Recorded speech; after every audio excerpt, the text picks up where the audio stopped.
Morning everyone, नमस्कार। कैसे हैं आप सब। डेली वोकैब शो में फिर से आपका स्वागत है। आज मैं आपके लिए फिर से लेकर आई हूँ बहुत सारे एंटोनियम्स सिनोनिम्स। मतलब हम वो वोकैब को पढ़ेंगे, हम वर्ड्स को पढ़ेंगे, हम उनके एंटोनियम्स को पढ़ेंगे, सिनोनियम्स को पढ़ेंगे और अपने जितने भी एग्जाम्स हैं, चाहे CHSL का हो, CGL का हो, डिफेंस का हो, टीचिंग का एग्जाम हो या फिर कोई भी कंपटीशन एग्जाम हो, ये सब में आपको हेल्प आउट करेगा। और पूरे वोकैब हम पढ़ेंगे सिर्फ और सिर्फ सारी फोटोज के साथ, ताकि आपको पता लग जाए कि आखिर इस वर्ड का एग्जैक्टली मीनिंग क्या होता है और कहाँ कहाँ इसको यूज किया जा सकता है। जैसे कि आपको सारी वोकैबुलरी की वीडियोस पसंद आ रही हैं, उम्मीद करती हूँ ये वीडियो भी पसंद आएगी। पसंद आए तो भैया क्लास के लास्ट में लाइक जरूर कीजिएगा, शेयर जरूर कीजिएगा और ऐसे ही शब्दों को याद करते हुए चलिएगा। तो सबसे पहले एक वर्ड आया हमारे पास, इंटरिम। इंटरिम शब्द क्या होता है दोस्तों, आपने अक्सर सुना होगा इंटरिम बजट, है ना, अंतरिम बजट, इस तरह से कभी सुना होगा। तो इंटरिम बजट होता क्या है, देखो इंटरिम, अब इंटरवल, जैसे आपने एक वर्ड सुना होगा इंटर, इंटर इंटर से एक वर्ड क्या बनता है, इंटरवल। आप चाहे मूवीज देखकर जाएं, चाहे आप मूवीज देखने जाएं, चाहे आप अपने स्कूल की बात करें, तो वहां पर एक इंटरवल हुआ करता था। तो इंटरवल नाम की जो चीज होती है ना, इसी को हम क्या बोलते हैं, इंटरिम बोलते हैं। तो इंटर रिलेटेड, मतलब जहां पर ये इंटर वर्ड आ जाए तो आप इतना समझ जाइए कि कोई भी दो पार्ट्स हैं, दो पार्ट्स को आपस में जोड़ा जा रहा है। और दो पार्ट्स के जब हिस्से हो जाते हैं, हिस्सा हो जाता है, तो ये जो ब्रेकेबल पार्ट होता है, इसी को हम क्या बोलते हैं, इंटरिम, या फिर आप बोल सकते हैं इंटरवल। आपने देखा होगा कई बार, सपोज कीजिए आप 10th करके निकले, है ना, 10th आपने पास आउट कर दिया, आपको 11th में एडमिशन लेना है, लेकिन इंतजार किसका करते हैं, बोर्ड के रिजल्ट्स का। अब बोर्ड का रिजल्ट तो एकदम आ नहीं जाता, सेशन स्टार्ट हो जाता है 11th का अप्रैल में, और ये रिजल्ट आता है आपका मई, जून, जुलाई, इस तरह से, है ना, आपने अक्सर देखा होगा। तो आप एक प्रोविजनल एडमिशन लेते हैं, तो आपको बोला जाता है इंटरिम एडमिशन आप ले लीजिए। तो इंटरिम क्या होता है, मतलब एक ऐसा एडमिशन आपने ले लिया जो अभी ले लिया, लेकिन वो बिल्कुल एक जो एग्जैक्ट हो जाएगा, मतलब जो आपका है वो प्रोविजनल से एग्जैक्ट हो जाएगा। वो कब हो जाएगा, जब आपका रिजल्ट आ जाएगा, उसके बाद जो पक्का परमानेंट हो जाएगा, है ना। तो इंटरिम मतलब जो ब्रेकेबल, जो अभी पक्का नहीं है ना, जो एक तरह से एक एग्जाम्पल की तरह बनाया हुआ है, एक सैंपल की तरह बनाया हुआ है, जो कि आपका पूरा नहीं है, कंप्लीट नहीं है, तो उसको क्या बोला जाता है, इंटरिम बोला जाता है। तो इसके प्रोनाउंसिएशन क्या होते हैं, इंटरिम। ये एक एडजेक्टिव भी हो सकता है, ये एक नाउन भी हो सकता है। जैसे जब मैं बोलती हूँ इंटरिम, जैसे इंटरिम बजट, तो इंटरिम आपका एडजेक्टिव हो जाएगा, है ना। और जैसे मैंने कहा कि ये इस मूवी का इंटरिम है, तो वहां पर वो नाउन की तरह यूज हो जाएगा। सिनोनिम्स क्या हो जाते हैं, मीन वाइल, मतलब जब तक, है ना, जब तक, इस पर्टिकुलर टाइम में। तो इस पर्टिकुलर टाइम में, जैसे मान लीजिए मैंने मुझे कोई भी एक ड्यूटी का एक टाइम है मेरे, है ना, तो मैंने उसको इन्वॉल्व किया हुआ है। अब मैंने कहा कि आज मुझे क्या हुआ, बीच में ब्रेक मिल गया है, तो इस वक्त पर मैंने जाकर क्या करा, अपना बाकी काम निपटा लिया। तो मीन वाइल, इस पर्टिकुलर टाइम में, तो ये टाइम भी आप देख पा रहे हैं कि इस पर्टिकुलर टाइम में ये एक्शन करता है, show interim. Meanwhile, cessation, interlude, intervals, तो ये इसके सिनोनिम्स हो सकते हैं। और इसके एंटोनिम्स क्या हो जाएंगे, जैसे परपेचुअल, एवरलास्टिंग, परमानेंट। तो जो परमानेंट हो गया वो क्या हो जाता है, इसका एंटोनियम हो जाता है। तो आपने बहुत सारी चीजें आज तक देखी होंगी, इंटरिम बजट होता है, इंटरिम एडमिशन होता है, इसी तरह से इंटरिम जॉब भी होती है। तो वो क्या होती है, सारी इंटरिम। अब परमानेंट, जब वो परमानेंट हो जाती है, usage in a sentence, during the interim period I wrote a book. जो मेरा इंटरिम पीरियड था, मतलब हो सकता है कि कोई एक ऐसा टाइम मेरा पूरा जॉब का टाइम रहा होगा, लेकिन कभी बीच में मैंने थोड़ा सा ब्रेक लिया होगा, जिसमें मैंने क्या करा, एक बुक लिखी। तो ये क्या हो जाएगा, during my the interim period I wrote a book. तो ये इसका सेंटेंस हो जाएगा। तो चलिए जल्दी से बढ़ जाते हैं नेक्स्ट सेंटेंस पे, नेक्स्ट वर्ड पे। अब नेक्स्ट वर्ड हमारे पास क्या है, तो भैया नेक्स्ट वर्ड है हमारे पास कंटेस्टेशन। ठीक है, तो कंटेस्टेशन को अब हम पढ़ते हैं, इसका सिनोनिम, पहले तो इसकी प्रोनाउंसिएशन देख लेते हैं। तो प्रोनाउंसिएशन क्या है हमारी इसकी, कंटेस्ट, कंटेस्टेशन, है ना। तो ये इसकी प्रोनाउंसिएशन है। ये एक नाउन है, इसका मतलब क्या हुआ, the act of contesting, controversy, dispute. एक इसके देखिए दो मीनिंग है। एक मीनिंग क्या है कि जब एक कंटेस्टिंग, कंटेस्टिंग बेसिकली लड़ाई को हम बोलते हैं, ठीक है, जैसे कहते हैं ना कंटेस्ट हो जाना। तो कॉन्टेस्ट, आप इसे ऐसे वर्ड से लर्न कर सकते हैं, कॉन्टेस्ट से। तो कॉन्टेस्ट एक तरह का कॉम्पिटिशन होता है दो जनों के बीच में, वो एक तरह से एक दूसरे की। अब इसी को अगर आप लड़ाई में लेकर जाए, मतलब नेगेटिव वे में लेकर जाए, तो कॉन्टेस्ट में ऑब्वियसली एक पर्सन हारता है, एक पर्सन जीतता है, लेकिन कांटे की टक्कर होती है। तो उस टक्कर को ही क्या बोला जाता है, कंटेस्टेशन बोला जाता है। इसे हम कंट्रोवर्सी भी बोल सकते हैं, डिस्प्यूट भी बोल सकते हैं। ये एक assertion भी है, contended for, है ना, किसी लड़ाई में पड़ जाना, उसके लिए भी हम इसको यूज कर सकते हैं, तो ये एक नाउन है। सिनोनिम्स क्या हो जाएंगे? Argument, controversy, disputation, like this. Antonyms क्या हो जाएंगे? एक्विजेंस, पीस, हार्मनी, तो जो बिल्कुल शांतवाद हो, है ना, तो वो इसके एंटोनियम हो जाएंगे। अब जैसे ये लड़की कह रही है कि भाई मैं सही हूँ, ये लड़की कह रही है मैं भी सही हूँ। अब भैया जब दोनों ही सही हैं तो ये तो दोनों लड़ते रहेंगे, आपस में बहस चलती रहेगी, तो इनके बीच में क्या हो रहा है? कंटेस्टेशन हो रहा है। Usage in a sentence, Rahul and Priya were involve in a violent contestation. तो राहुल और प्रिया दोनों एक वायलेंट कंटेस्टेशन, मतलब एक दुश्मन डिशुम वाली लड़ाई में ये लोग लगे हुए हैं, तो ये क्या हो जाता है? कंटेस्टेशन। तो आई होप कि आपको ये वर्ड लर्न हुआ होगा। अगर वर्ड लर्न हुआ है तो इसी से रिलेटेड और सेंटेंसेस आप मुझे बताइएगा कि क्या हो सकते हैं, कमेंट करके जरूर बताना। लॉडेबल बड़ा अच्छा वर्ड है। देखो लॉडेबल, अब लॉडेबल का मतलब क्या हो गया? लॉर्ड का मतलब होता है किसी की तारीफ करना, है ना। और देखो जब हम तारीफ करते हैं किसी की, जब कोई अच्छा काम करता है तो हम बड़ी लाउडली तालियां बजाते हैं, ठीक है, क्या बजाते हैं? तालियां बजाते हैं, बड़ी लाउडली तालियां बजाते हैं।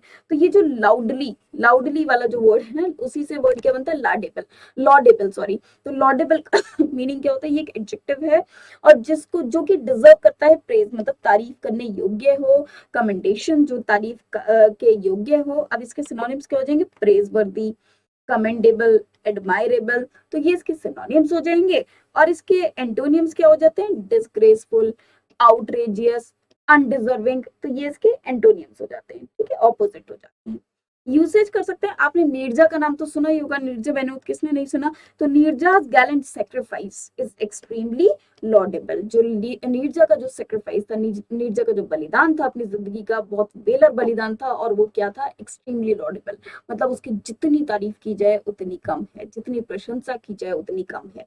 और ऐसे बहुत से लोग हैं जिन्होंने ऐसा काम किया है, जिन्होंने ना जाने कितने लोगों को की जान बचाई है, और उनका वर्क आज भी क्या है? पूजनीय है, लॉडेबल है, प्रेजवर्दी है। यस, तो लॉडेबल का मतलब होता है प्रेजवर्दी। जैसे कि सारे स्टूडेंट्स जब अपने एग्जाम क्लियर कर लेते हैं तो वो भी क्या होते हैं? लॉडेबल होते हैं। नेक्स्ट, असौज। असौज का मतलब होता है, देखिए अब इसकी अगर हम प्रोनाउंसिएशन देखें तो ये है असौज, है ना, तो असौज से आप लर्न कर सकते हैं। अब असौज क्या है? ये एक नाउन है, और जब आप किसी को रिलीफ प्रोवाइड करते हैं, कॉजिंग टू फील बेटर, जब आप उसको बेहतर फील कराते हैं। जैसे मान लीजिए ये लड़की ये रो रही है बेचारी, किसी बात पे परेशान है, और ये दोनों उसे समझाने में लगी हुई है, उसको पैसिफाई कर रही हैं, काम कर रही हैं, सूद कर रही हैं, मतलब बेचारी इसको रिलीफ दिलाने में लगी हुई है, इसका दर्द उसको समझाने में लगी हुई है, तो ये क्या हो जाता है? असौज करना हो जाता है। इसके सिनोनिम्स रिलीव, ईज, एलिविएट, सूद, मिटिगेट, आप इसमें पैसिफाई भी यूज कर सकते हैं, है ना। तो किसी को सूद करना, किसी को मतलब शांति प्रदान करना, या फिर आप कह सकते हैं किसी को, जैसे आपने देखा होगा एक मदर अपने बेबी को जब सहलाती है तो वो उसको क्या करती है? उसको सूद करती है, पैसिफाई करती है ना, तो ये हो जाता है असौज। इसके एंटोनियम क्या हो जाएंगे? इंटेंसिफाई, एग्रेवेट, एजिटेट, तो ये इसके एंटोनियम्स हो जाएंगे। Usage in sentence, in an effort to assuage angry customers, the store issued everyone a full refund। देखो एक एंग्री कस्टमर्स, जो कस्टमर्स है वो बहुत ज्यादा गुस्से में है, क्यों? क्योंकि उनका क्या हुआ है?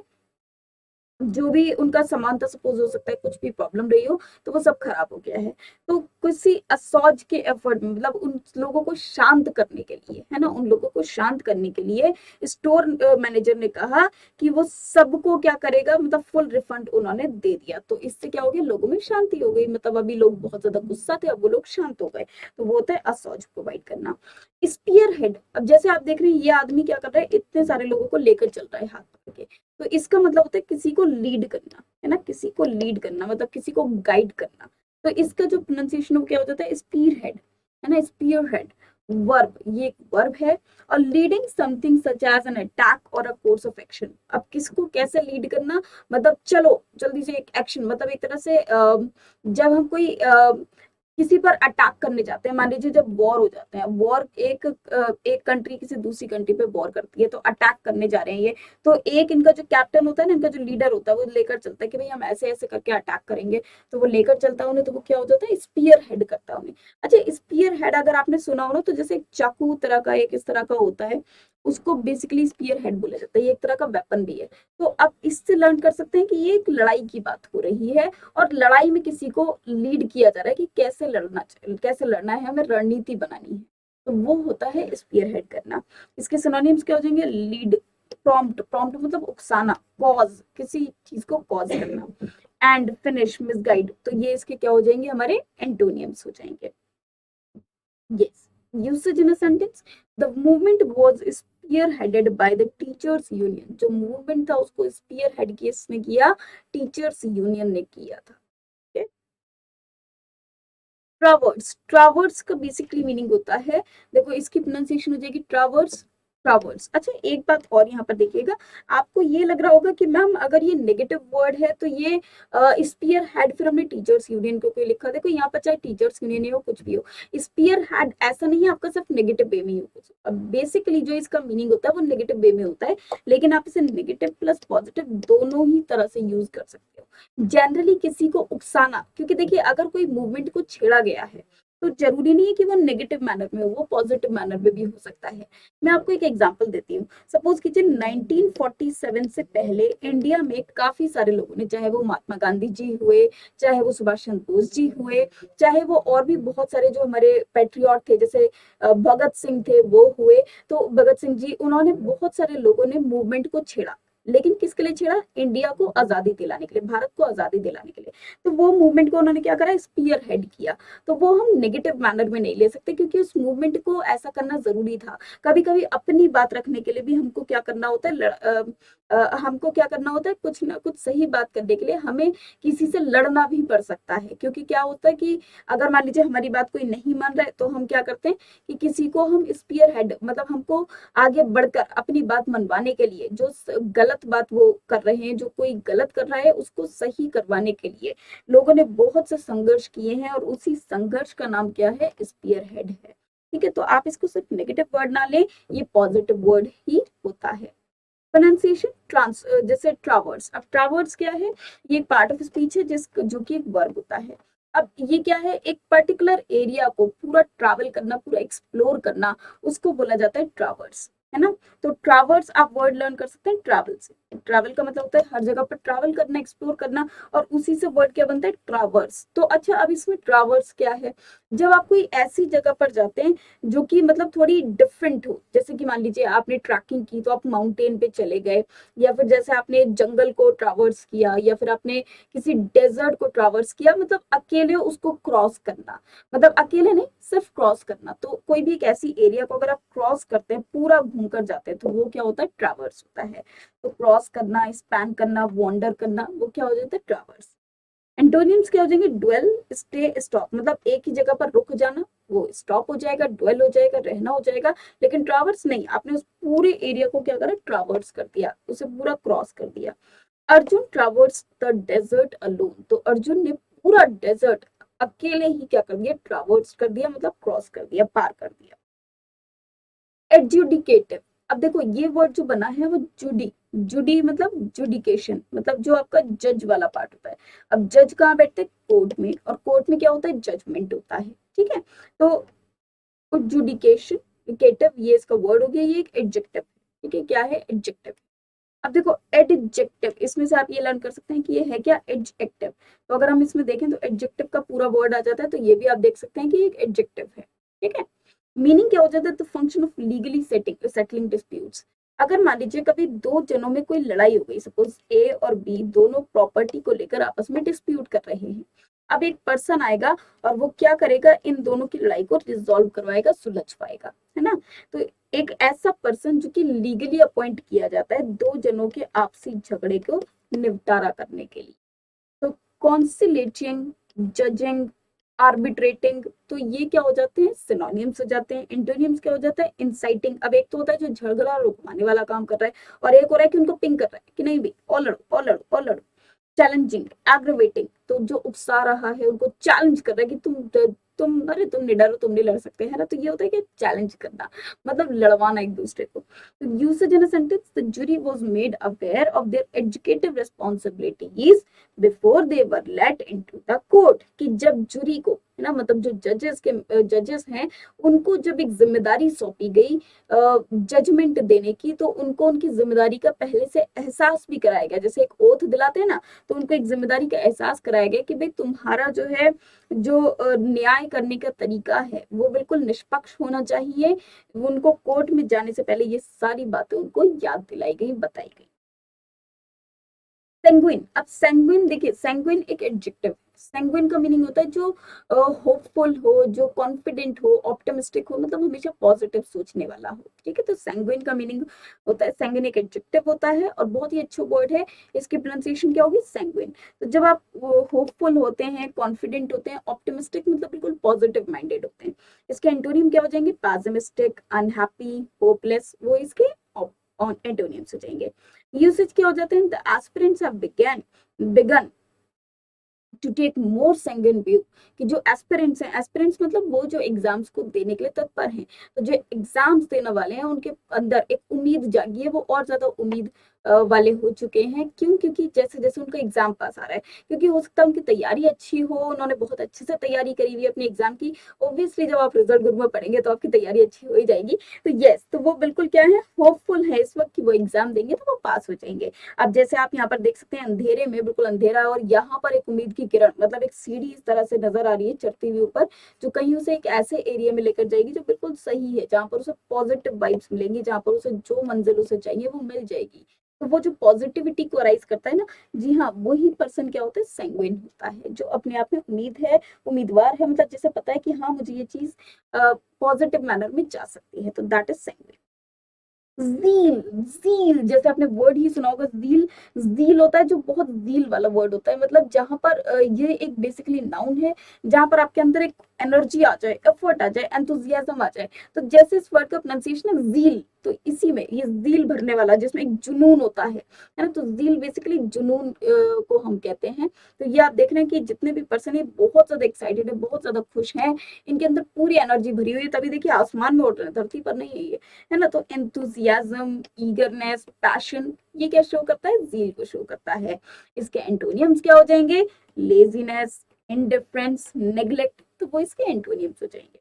एग्जाम्पल ले लेते हैं, Isha's zeal made her stand above all other candidates during the interview process. जो ईशा की ज़ील थी, ईशा की जो एंथुसियाज्म थी, उसने बिल्कुल उसको अलग खड़ा कर दिया इंटरव्यू में बाकी सारे कैंडिडेट से ज्यादा ऊपर। मतलब बाकी सारे कैंडिडेट्स का शायद इंटरव्यू में सिलेक्शन नहीं हो पाया, लेकिन उसके जो एंथुसियाज्म था वो इतना जबरदस्त था, उसका जो जोश था वो इतना हाई था कि उसने जो है इंटरव्यू को क्रॉस भी कर लिया होगा शायद। तो जहां पर आप बोलते ना कि हाउ इज द जोश, तो हाई सर, तो ये वही वाले जोश की बात हो रही है, वही वाले जील की बात हो रही है। तो जोश जुनून को हम बोलते हैं जील। एम्पल, एम्पल का मतलब होता है जब बहुत सारी चीजें आपके पास बहुत ज्यादा मात्रा में हो, बहुत ज्यादा अमाउंट में हो। अब जैसे इस बास्केट में आप देख रहे हैं इतने सारे फ्रूट भर दिए कि ये बास्केट खुद ही गिर गई, इतने ज्यादा। एम्पल मतलब बहुत ज्यादा तादाद में। तो एम्पल, इतने सारे फ्रूट और वेजिटेबल इसमें हैं कि ये बास्केट खुद ही गिर गई। तो आप देख सकते हो ना कितने सारे फ्रूट और वेजिटेबल, और वाह कितना मजा आ रहा है देखकर इन्हें। तो इतने ज्यादा, जो एम्पल मतलब बहुत ज्यादा मात्रा में है, बहुत अधिक मात्रा में है। इनफ और मोर देन इनफ, तो जो चीज इनफ होती है या फिर मोर देन इनफ होती है, प्लांटिफुल, लार्ज एंड अकोमोडेटिंग। तो इसके दो मीनिंग हो सकते हैं, ए मीनिंग क्या हो गया और एक बी मीनिंग हो गया। ठीक है, मतलब दो मीनिंग है। तो लार्ज, अबंडेंट, प्लांटिफुल, एक्सटेंसिव, सब्सटेंशियल, ये इसके सिनोनिम हो जाएंगे। एंटोनिम्स क्या हो जाएंगे, लिमिटेड मतलब एक लिमिटेड अमाउंट में है, इनसफिशिएंट है, लिटिल है, मीगर है। लिटिल मतलब ना के बराबर है ना, या लिमिटेड है, तो ये इसके एंटोनिम्स हो जाएंगे। तो जो चीज बहुत ज्यादा है या तो वो बिल्कुल नहीं है, या बहुत कम मात्रा में है, या बिल्कुल लिमिटेड मात्रा में है, तो वो उसके एंटोनिम्स बन जाते हैं। Usage, the police found ample evidence against him. अब पुलिस को उसके खिलाफ एम्पल एविडेंस मतलब बहुत ज्यादा सबूत मिल चुके हैं, अब वो उसको इजीली गिरफ्तार कर सकती है। स्ट्रीमलाइन, अब देखो यहाँ पर एक लाइन से एक वर्ड आ रहा है, लेकिन स्ट्रीमलाइन का बेसिकली मीनिंग होता है किसी चीज को सॉल्व कर देना, सिंप्लीफाई कर देना, रेशनलाइजेशन हो जाता है, सिंप्लीफाई हो जाता है, ऑर्डर हो जाता है। तो किसी चीज की जो एक सिंप्लीफिकेशन होती है वो क्या होता है, स्ट्रीमलाइन होता है। एंटोनियम, जब कोई चीज बहुत ज्यादा कॉम्प्लेक्स हो जाए, कंफ्यूज हो जाए, ऐसे ऐसे करके, है ना। और स्ट्रीमलाइन मतलब बिल्कुल सीधी, अब ये तो होती है, मान लो एक ऊन है, वो इस तरह से आपने कर दी, तो ये क्या हो जाएगा, ये तो हो जाएगा कंफ्यूजिंग, है ना, कॉम्प्लेक्स हो जाएगी। जबकि ये बिल्कुल ऐसे आपने कर दी तो वो क्या हो गई, स्ट्रीमलाइन हो गई, मतलब उसने आपको बिल्कुल उसने सुलझा दिया आपने उसको, तो वो हो जाता है स्ट्रीमलाइन। एंटोनियम्स क्या हो जाएंगे इसके, complexity, extangle, sorry entangle. Usage क्या हो जाता है, they are making efforts to streamline their normally cumbersome bureaucracy. जो नॉर्मली जो क्यूबरसम ब्यूरोक्रेसी है, मतलब कॉम्प्लेक्स ब्यूरोक्रेसी है, उसको स्ट्रीमलाइन मतलब उसको सिंप्लीफाई, उसको सीधा बनाने के लिए वो लोग क्या कर रहे हैं, एफर्ट्स प्रेजेंट कर रहे हैं, मतलब बहुत ज्यादा मेहनत कर रहे हैं। डेजिग्नेट, अब डेजिग्नेट आप जानते हैं किससे बना है, डेजिग्नेशन वर्ड से बना है। डेजिग्नेशन मतलब किसी की जो प्रोफाइल होती है, और डेजिग्नेट करना मतलब क्या होता है, किसी को अपॉइंट करना होता है, उस डेजिग्नेशन पे लेकर आना होता है। तो इसकी क्या इसकी कौन सी पार्ट ऑफ स्पीच है, ये एक वर्ब होगा। अब appoint someone to a specified office or post. Synonyms, appoint करना, नॉमिनेट करना, डिप्यूट करना। एंटोनियम क्या हो जाता है इसकी, डीथ्रोन। अब देखो, एक तो होता है थ्रोन पे किंग को लाना, तो थ्रोन क्या है, जहां पर किंग बैठता है, तो किंग को थ्रोन पर लाना, तो वो तो क्या हो जाएगा, उसको थ्रोन करना हो गया, और उसको हटा दो वहां से, वो क्या हो जाता है, डीथ्रोन कर देना, डिस्प्लेस कर देना, उसको हटाकर किसी और को बिठा देना। यूसेज इन सेंटेंस, दे डेजिग्नेटेड हर एज डेप्यूटी मैनेजर, उन्होंने उसको डेजिग्नेट किया एक डेप्यूटी मैनेजर के तौर पर। ओके, तो ये इसके मीनिंग हो जाएगा, सेंटेंस हो जाएगा। एक्सटॉर्शन, एक्सटॉर्शन आपने जब भी शब्द सुना होगा तो ये एक नेगेटिव वर्ड है ना। एक्सटॉर्शन, अब एक वर्ड होता है टॉर्चर करना, और ऐसे ही वर्ड होता है एक्सटॉर्शन करना। एक्सटॉर्शन का मतलब होता है जब आप किसी को ब्लैकमेल करते हो, कोर्स करते हो, कोर्स इन द सेंस की, यस, इसे बोला जाता है एक्सटॉर्शन। अब देखो इसका जो प्रोनाउंसिएशन है वो क्या हो जाएगा, इक्स से स्टार्ट होगा, एक्स नहीं होगा, एक्सटॉर्शन, तो ये हो जाएगा एक्सटॉर्शन। ठीक है, एक्सटॉर्शन नहीं होगा, ये हो जाएगा एक्सटॉर्शन। ये एक नाउन है।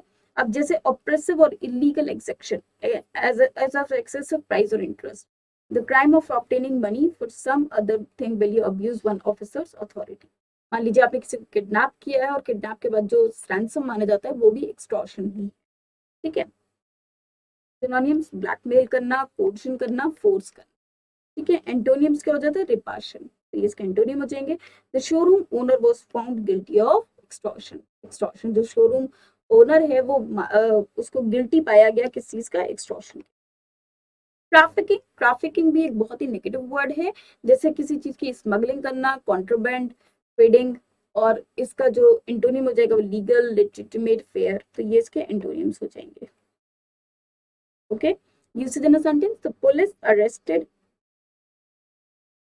a gang.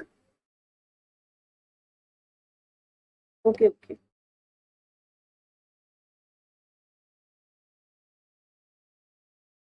The police arrested a gang last Sunday in case of trafficking.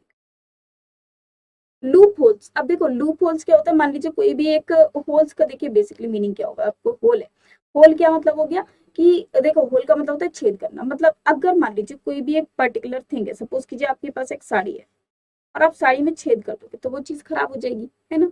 अब देखो सेम वे, अगर मान लीजिए कोई भी रूल बनाया गया, तो आप जानते हैं कि भैया आप इंडिया में रह रहे हैं, या किसी भी जगह पर अगर आप रह रहे हैं, तो रूल बनाए बाद में जाते हैं, पहले उसमें उससे निकलने के, मतलब उस जगह से निकलने के, उस एक इंसान को धोखा देने के पहले क्या ध्यान दी जाते हैं, चीजें ढूंढी जाती हैं जिससे आप उसमें उसका फायदा उठा सकते हैं। जैसे मान लीजिए आपको टैक्स पे करना है, तो पहले क्या करते हैं लोग, लूप होल ढूंढ लेते हैं कि किस तरह से उसका बचाव किया जा सकता है, मतलब अपने पैसे बचाए जा सकते हैं, टैक्स में ना देने पड़े, तो उसी को बोला जाता है लूप होल। मतलब कुछ गलतियां, कुछ ऐसी गलतियां जिनका लोग फायदा उठा सकते हैं, ताकि उनसे वो चीज बच सके। तो लूप होल का बेसिकली मीनिंग होता है वो चीजें जिसकी वजह से जो फायदा है वो उठाया जा सकता है। मान लीजिए एक साड़ी है, और साड़ी के धागे बहुत, मतलब बहुत अच्छे से मजबूत साड़ी है, लेकिन कहीं पर ना ऐसे करके धागे चिरे हुए हैं, तो ये क्या हो गया, इसके लिए लूप होल हो गया, क्योंकि अब इससे साड़ी बहुत इजीली फाड़ी जा सकती है, अदरवाइज वैसे तो कोई हाथ से नहीं फाड़ सकता। तो यही क्या है, इसके लूप होल्स हैं, है ना। Meaning and ambiguity or inadequacy in the law to set of rules, मतलब एक इनएडिक्वेसी है, मतलब एक एडिक्वेसी की मात्रा कम है, जिसकी वजह से रूल्स में, जिसकी वजह से उसका एडवांटेज, उसका फायदा उठाया जा सकता है। सिनोनिम्स, ऑल्टरनेटिव्स, मतलब आपको ऑप्शन मिल चुके हैं, एस्केप बचने का तरीका पता है, वे आउट पता है, फ्लॉ पता है। फ्लॉ मतलब गलतियां, तो उसमें जो गलतियां हैं, एरर्स हैं, त्रुटियां हैं, उनको क्या बोला जाता है, लूप होल। अब इसका एंटोनिम क्या हो जाएंगे, एक्यूरेट, परफेक्ट, फ्लॉलेस, foolproof. ठीक है. Now usage in a sentence. Now it is not easy to top find. Okay, ये it is easy to find. ठीक है, not top find and take advantage of loopholes in the tax law. अब ये बिल्कुल भी easy नहीं है एक टैक्स लॉ में कि लूप होल्स को फाइंड आउट करना, क्योंकि अब वो सारी चीजें सही हो चुकी हैं और अब आप उसका फायदा भी नहीं उठा सकते. बहुत कम. देखो ऐसा तो नहीं है कि लूप होल खत्म हो जाएंगे, लेकिन हाँ, अब ऐसा करना बड़ा मुश्किल है और नामुमकिन जैसा ही. Safe haven. तो सेफ हेवन बेसिकली देखो, सेफ हेवन, ये अब हेवन किसको बोला जाता है? स्वर्ग को. सेफ मतलब सुरक्षित रहना. तो ये एक नाउन है. होता क्या है? A place where you are protected from harm or danger. आपने ना अक्सर देखा होगा, अगर आपने कभी रामायण वगैरह देखी हो तो आपने देखा होगा जो सुग्रीव है वो जाकर बैठ जाते हैं एक ऐसी पहाड़ी में, एक ऐसे पर्वत पे कूद के कि जहां पर उन्हें पता था कि जो बाली है उनका भाई वो कभी नहीं पहुंच सकता. तो वो उनके लिए क्या है? सेफ हेवन है. Safe heaven in the sense कि मतलब वो एक ऐसी जगह है जहां पर उनको कोई खतरा नहीं है ना. तो सुग्रीव के लिए वो जगह ऐसी थी जहां पर उनको कोई खतरा नहीं था. सेम विद सिनोनिम्स क्या होता है? एक सेंचुरी, हार्बर, रिफ्यूजी, मतलब एक ऐसी जगह जहां पर उनको कोई भी खतरा नहीं है.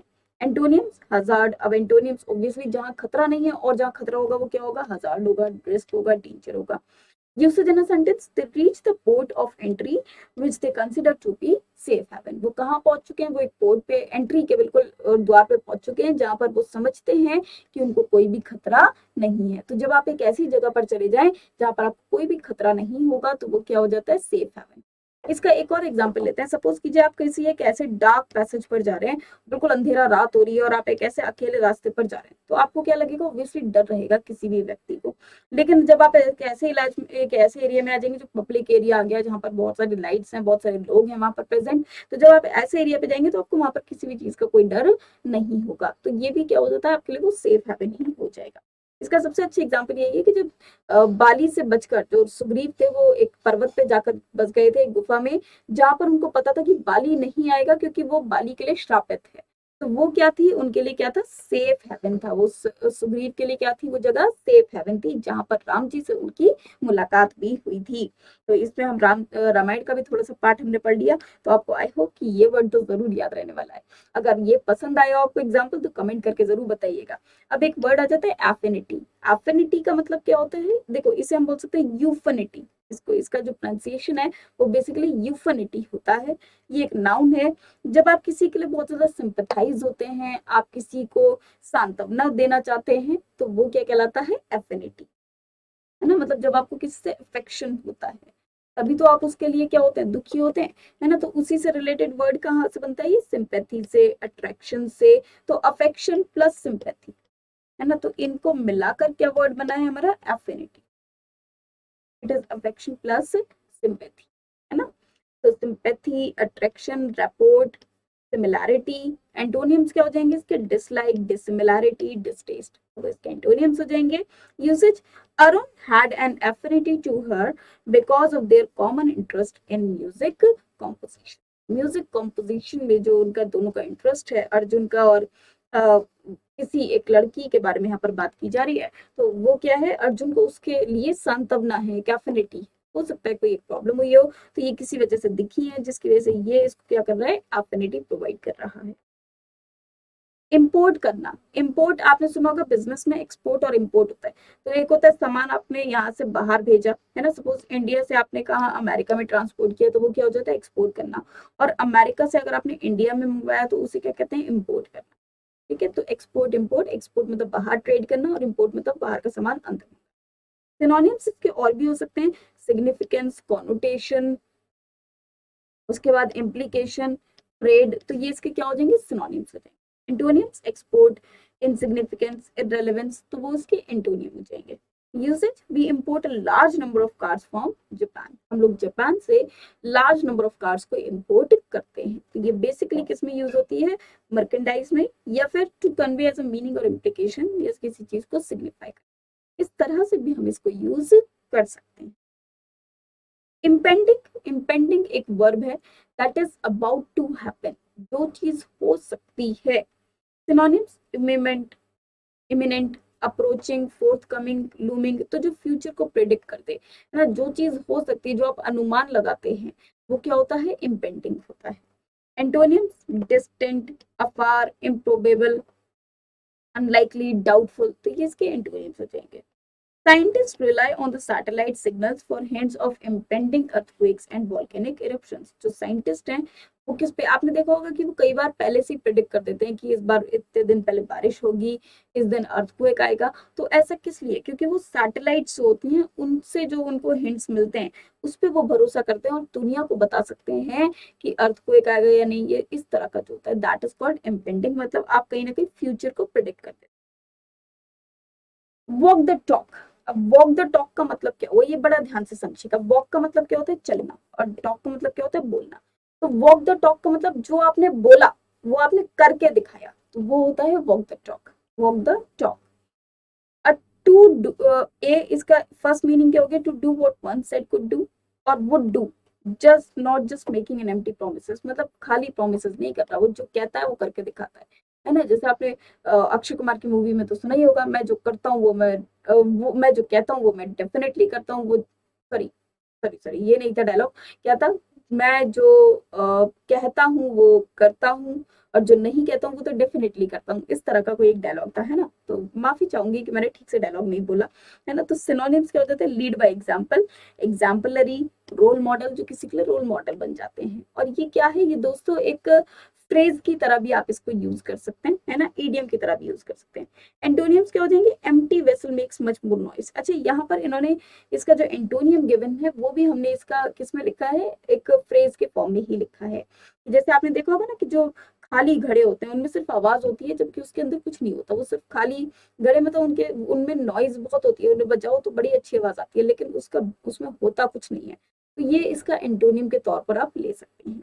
इसका यूज क्या होगा, our honourable prime minister Mister Narendra Modi always walk the talk, कि उन्होंने हमेशा वो किया, जो करके जो कहा, जो वो करके दिखाया, है ना। तो ये क्या हो जाता है, ये वॉक द टॉक का एग्जाम्पल कहा जा सकता है। देन विजिलेंट, विजिलेंट बेसिकली क्या होता है, एक नाउन है। सिनोनिम्स क्या हो जाएंगे, देखो ये वर्ड बना है विजिलेंट से। विजिलेंट का मतलब होता है किसी चीज पर नजर रखना, गार्ड करना। जो वॉचमैन होते हैं, एवेंजर होते हैं, उनको क्या बोला जाता है, विजिलेंट बोला जाता है। एंटोनिम्स क्या हो जाएंगे, एंडेंजरर, एजाइलर, रैंसमर या रैंसम्ड। अब यूसेज क्या होगा, the growth of such vigilant gangs has worried community leaders, police and politicians. जो विजिलेंट गैंग्स हैं उनके बढ़ने की वजह से जो लीडर्स हैं, कम्युनिटी लीडर्स, पुलिस और पॉलिटिशियंस, उनको क्या हो गया, खतरा हो गया है। तो ये भी आप कह सकते हैं। विजिलेंस मतलब जो बेसिकली बहुत ज्यादा, देखो एक तो होता है वॉच करना और एक होता है गैंग। विजिलेंट गैंग का मतलब होता है जो बहुत ज्यादा इस तरह पे सब पे नजर रखता है, लेकिन वो क्या है, गलत काम के, जैसे मुखबर वगैरह होते हैं, मुखबिर वगैरह होते हैं। अनएम्बिगस, तो अनएम्बिगस देखिए, एम्बिगस होता है डबल मीनिंग, तो अनएम्बिगस जो उसका ऑपोजिट हो जाएगा, जो डबल मीनिंग नहीं रहेगा, अपनी बात में स्पष्ट है, क्लियर है। तो जो इसके सिनोनिम सुन जाएंगे, clear, explicit, unmistakable, obvious, distinct, definite. और इसके एंटोनिम्स क्या हो जाएंगे, एम्बिगस। तो देखो इसमें से अन हटा दो तो वर्ड क्या बचा, एम्बिगस, यस इट इज आ जाएगा। डबियस, इनडेफिनेट, ऑब्सक्योर, तो वो इसके एंटोनिम्स। यूसेज क्या हो जाता है कि tended toward literal incorporations and preferred unambiguous answer. ठीक है, अनएम्बिगस आंसर्स को वो प्रेफर करता है। प्राइमेसी, प्राइमेसी मतलब जो प्राइम हो, प्राइम मतलब सबसे पहले, है ना, जो मतलब आपकी प्रायोरिटी हो, बिल्कुल ठीक बात, जो प्रायोरिटी हो। तो ये एक नाउन है। ए मतलब first meaning, the state of being important और मोस्ट इंपॉर्टेंट, जो चीज इंपॉर्टेंट और सबसे ज्यादा इंपॉर्टेंट है, जो चीज प्राइम हो, जो चीज सबसे ज्यादा मुख्य हो। Synonyms, priority, supremacy, precedence, superiority. Antonyms क्या हो जाएंगे, इंफीरियरिटी, माइनॉरिटी, वो क्या हो जाएंगे इसके एंटोनियम। ठीक है, usage, primacy to a part reduces flexibility for the whole, तो ये इसके मीनिंग। ऑटोनॉमी, ऑटोनॉमी मतलब होता है जब आप फ्रीडम, जब आप बिल्कुल खाली खाली प्रोवाइड करते हैं, मतलब जैसे आप खुलकर सांस ले पा रहे हैं, मतलब आप डिपेंडेंट नहीं है, आप इंडिपेंडेंट हैं। तो जो इसका जो इसकी जो फीलिंग होती है, इंडिपेंडेंस, सेल्फ गवर्नमेंट, फ्रीडम, ये क्या हो जाता है, ऑटोनॉमी हो जाता है। और इसके एंटोनिम्स क्या हो जाएंगे, डिपेंडेंस, कैप्टिविटी, सब्जेक्शन। ठीक है, यूसेज क्या हो जाता है, branch managers have full autonomy in their own areas. जो ब्रांच मैनेजर है वो अपने एरियाज में उनकी ऑटोनॉमी होती है, मतलब क्योंकि वही सब कुछ संभाल रहे होते हैं, तो वो क्या है, ऑटोनॉमी पर। ऑर्डिनेंस, तो ऑर्डिनेंस बेसिकली होता है एक ऑर्डर, एक ऑर्डिनेंस, ऑर्डर से ही आप याद रखिए, तो एक पत्र होता है जो कि ऑर्डर होता है, जजमेंट कॉल होती है, इंडिविजुअल होता है, पर्सनल चॉइस होती है। यूसेज, इसके एंटोनिम ये हो जाएंगे, local ordinance forbids all street parking during snow storms. Reckless, reckless एक एडजेक्टिव है। अब रेकलेस का मीनिंग होता है जब फालतू की बातों पे आप लड़ते हैं, तो रैश, केयरलेस, थॉटलेस, मतलब बिना बिना बात के, जो आपके माइंड में कुछ ऐसा है ही नहीं और फिर फालतू की चीज आपके माइंड में भरी हुई, वो रेकलेस होता है। Doing something dangerous and not worrying about the risk. हम कभी ये नहीं सोचते कि इसके रिस्क क्या हो सकते हैं, हम सब वो करते हैं, तो वो क्या हो जाता है, रेकलेस होता है। तो और इसका एंटोनिम क्या हो जाएंगे, प्रूडेंट, कॉशियस, केयरफुल। अब एक सेंटेंस देख लेते हैं। My uncle made increasingly reckless investments. ये इसके एंटोनियम यूसेज इसका हो सकता है। चलिए, तो आज के लिए हम इतने ही शब्दों को लर्न करते हैं। आपको सबसे अच्छा शब्द कौन सा लगा मुझे कमेंट करके जरूर बताइएगा। और एक और बात, अगर इससे रिलेटेड आपको कोई भी वर्ड में आपको लगता है कि इसका ये सेंटेंस भी हो सकता है, तो हर एक वर्ड का मुझे अच्छे से अच्छा सेंटेंस बताइएगा जो आप बेस्ट बना सकते हैं। और मिलेंगे नेक्स्ट क्लास में, जब तक के लिए धन्यवाद, bye bye, thank you very much.